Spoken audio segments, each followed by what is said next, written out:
Diyarbakır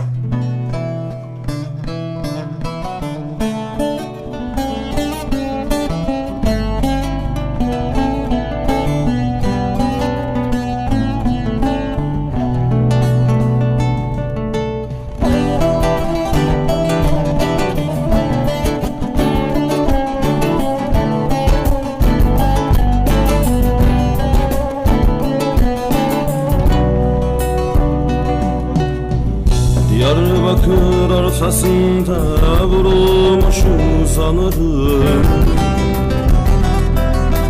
Ben bu kurşun sesini nerede olsa tanırım.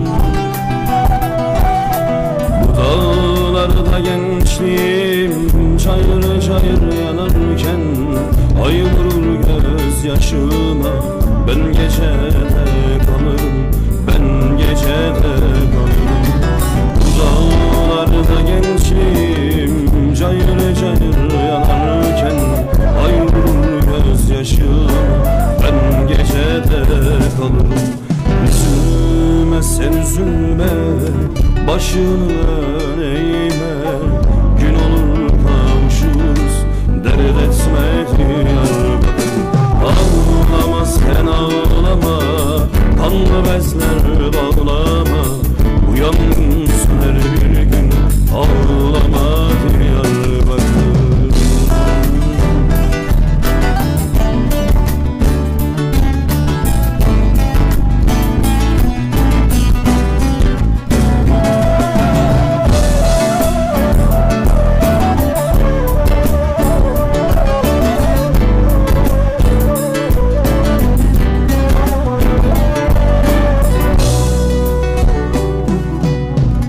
Diyarbakır yolunda toz olmuş dağlarım.